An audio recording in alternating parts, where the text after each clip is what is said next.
I am not kidding with the title. I can guarantee that your jaw will drop in astonishment at least once during this video, if not multiple times. And yes, the tool I'm going to be talking about and showing you is something that you personally can benefit from, and really most people can, I think. What I'm talking about is Adobe's new AI speech enhancer tool. And hold on, because it is more exciting than it might sound. I assure you, you've not seen anything like this before. It's actually part of Adobe's new beta project called Adobe Podcast, but don't let the podcast name fool you. It's good for so much more than that. So instead of keeping you waiting, let's jump into the fun stuff, and I'll show you some tests I did, and then afterwards I can go over more about the site. So first I have some tests with some clips I specifically recorded for this video. I recorded some samples with my webcam microphone as well as my headset microphone, both of which are not that great. And then also I'll add even more additional noise and see how the AI can handle that too. First up, we'll do the webcam microphone test, and what I'll do is switch halfway between the audio clip. They're all about 10 seconds long, so you can immediately hear the difference. One quick thing to mention for all these tests, even though I'm using the microphone from the headset and the webcam, the video I'm actually using my phone to record just so it's a little bit higher quality. Anyway, let's hear the difference with the webcam microphone. All right, I am now doing this test with the webcam microphone. I don't have anything planned to say. I'll probably do this for about 10 seconds, and we'll see how the AI is able to handle improving this.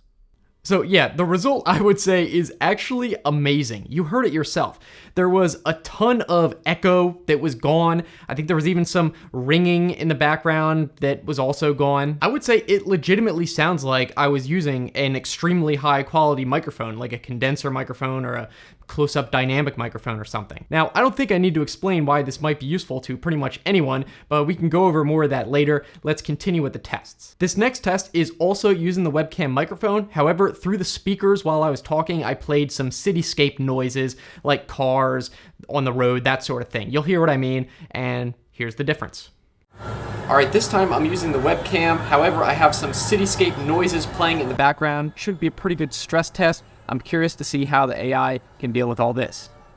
I would say that is also incredibly good. Now, you could still hear a little bit of the noise in the background, but it was way lower and more like an ambient noise. And I would say, depending on where you are in the environment, it might actually be more realistic. Like if you're on a city street, it might make sense to have a little bit of low level noise of that kind in the background instead of it just being purely voice. And just out of curiosity, I ran the enhanced audio through the enhancer again, so we'll compare the regular enhanced to the double enhanced now. All right, this time I'm using the webcam. However, I have some cityscape noises playing in the background. Should be a pretty good stress test. I'm curious to see how the AI can deal with all this. So that one did in fact remove the rest of the background noise completely. Though I will say it started to sound a little bit artificial, kind of like if you were to turn up the denoiser on a video too high. That's sort of what it started to sound like. Though I don't know if anyone would really notice that if they weren't listening to it. Again though, I think probably having a little tiny bit of the background noise in the previous one might actually sound more realistic. All right, now for this third test, also with the webcam, though this time I'm cranking the same noise up even higher. So it's basically gonna be drowning out my voice mostly, and we'll see how it does. All right, this time with the webcam, I have the noises really cranked up and I'm not gonna talk so loudly. So this is an extreme stress test. I'm curious to see if the AI is able to deal with all this. Now for that one, to my ears at least, it definitely started to sound pretty artificial. Maybe it's just because it's my own voice, but it started to sound kind of like a robot voice, almost like one of those other text-to-speech type things. That being said, all that noise was definitely lowered way down to the point of being in the background, despite starting out basically being louder than my voice. So I would say depending on the situation, if the noise really is that bad where the audience wouldn't be able to really hear you at all in the first place, I still think it'd be a better option than just leaving it as is. Okay, so moving on to the next test. This is with my Mod Mic headset microphone. This might be a more realistic situation for a lot of people who just have an average headset microphone. There's not too much echo from this because it is pretty close, but it still doesn't sound very good. So let's roll that comparison. All right, so now we're using the Mod Mic microphone attached to my headset. Not the best sounding microphone in the world, but it gets the job done, and we can see how the AI is able to deal with this one. I would say that is also an awesome result. It sounded pretty much just like the webcam's result, where it sounded like a legitimate high quality microphone, which should be really encouraging because this means even with a really bad room microphone that has lots of echo, you can make videos that sound really high quality. You don't have to worry about having a bad microphone anymore. All right, so for these next tests, it's pretty much going to be a real world scenario because I'm going to be testing it on some previous videos that I've actually made that would have benefited from having this speech audio enhancer. The first example is a video I made earlier this year where I was building a new computer, and for part of the video, I was standing at a table in my living room, which is not treated for sound. It was extremely echoey, and even though I had a lavalier microphone, it still sounded really bad. So I'll play the clips in 3 sections to compare. First is with the raw audio out of the camera from the microphone, no enhancement. The second one is how I pre-processed it for the video. I basically used a de-reverb plugin to try and remove as much reverb as possible. It sounds better than the original, but still not that great. My voice still sounded pretty hollow, you'll see what I mean. And then third, I'll put the AI enhanced result. All right, so let's see what we got. We can start off with the table. $25 Walmart folding table holding equipment worth many times that, so that's gonna be fun. So as you heard, the raw audio was really bad, tons of echo. In the second one, I was able to remove a lot of the reverb, but it still sounded kind of weird and hollow. But the AI was able to do way better than what I was able to do. It did sound a little bit hollow, not as good as maybe some of the previous results we saw in other tests, but it was still a night and day difference with the removal of the reverb and the speech enhancement in general. Okay, now for the final test, we're going way back to the oldest video on my channel where I was talking about how YouTube was finally getting 1080p video. Yes, it was ages ago. Here's just a few seconds of it to give you an idea. So this week, YouTube's going to be rolling out full HD 1080p resolution. Yeah, it sounds super echoey, really noisy, and believe it or not, that was already denoised. So I actually went into my archive and found the original raw audio file so I could add the original audio to the comparison, and it sounds even worse than what you just heard. So what I'll do is play the original raw audio, not denoised, then I'll play the denoised version that did end up on YouTube, then I'll play the enhanced version using the original raw audio, and then the enhanced version using the denoised version, because there is a slight difference between the two that I wanted to illustrate. So let's see how they compare. Now, if you don't know what 1080p means, there's 1920 pixels wide, 1080 pixels high. The P stands for progressive scan, but just don't even worry about that. Yeah, that's really good. I don't know how long it's going to take to buffer these videos when you're trying to watch them.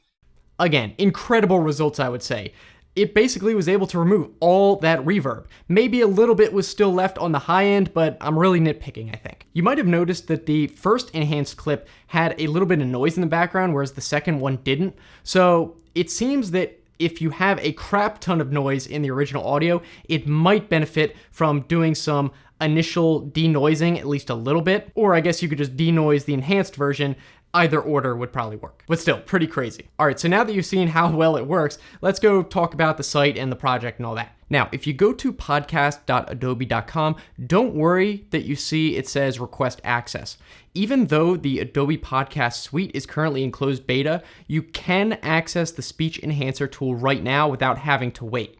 You just go to the site and scroll down to where it says AI powered audio and hit try it out. You will just need an Adobe account, but that's free. And how it works is you just drag and drop an audio file onto here and wait for it to process. It's that simple. It says some clips can take 10 minutes or more, and it does seem like more complicated files with lots of echo or noise take longer. Then after it's finished, it'll let you listen to the before and after, and you can also, of course, download the file. It also has a pretty generous file size limit of up to 1 gigabyte, and it takes either MP3 or WAV files, and it seems like the downloaded file it gives you is an uncompressed WAV, which is really nice. Now, I do have access to the rest of the podcast suite, so we can take a look at that, though again, this does require you to request access for now. For me, it took at least a couple weeks before I got the invite email. However, that was before they even were calling it Adobe Podcast.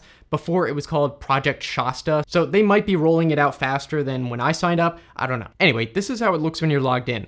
If you scroll down, you can see the speech enhancer tool we just looked at. It's the same thing, so having access doesn't add any exclusive features or anything, if you were wondering. There's also this other mic check tool, which basically has you talk into your microphone for a few seconds, and it will tell you if there are any issues like background noise or echo. You can see here, I tested it with my headset microphone, and it basically just said that the gain or the volume might be turned up too high, but I don't really use this microphone for videos anyway. Then again, I guess I could use that from now on if I wanted because of the other voice enhancer tool. And then finally at the top of the page, you'll see the main project interface. So you can create a project where you basically drag an audio file or multiple into here, and then it will first transcribe the audio, and then you can edit the transcription. It lets you add music and stuff to different parts. For example, this is a template project where it lets you add music and it'll play for that following section, that sort of thing. And then under filters, you can see it also has the ability to apply that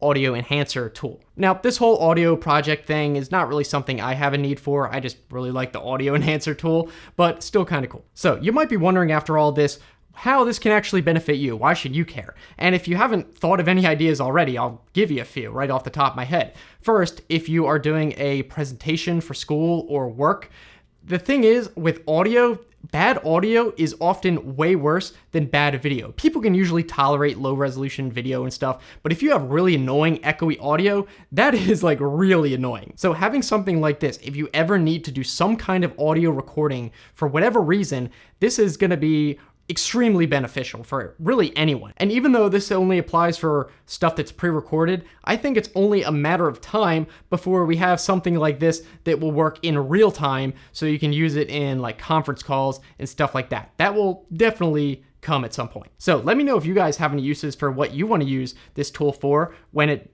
comes out of beta, or if you get access to it. Maybe there's something I hadn't even thought of. Also, definitely let me know what you think of the results that I showed. Do you think they're as amazing as I did? Now, if you guys enjoyed all this, definitely give the video a big thumbs up. And also, here are some AI generated images related to a thumbs up, just for your entertainment. Now, if you want to keep watching, the next video I'd recommend is a set of really useful tools published by Microsoft called Power Toys for Windows. I think you'll find them really cool. I'll put that link right here. So thanks so much for watching, and I'll see you in the next one.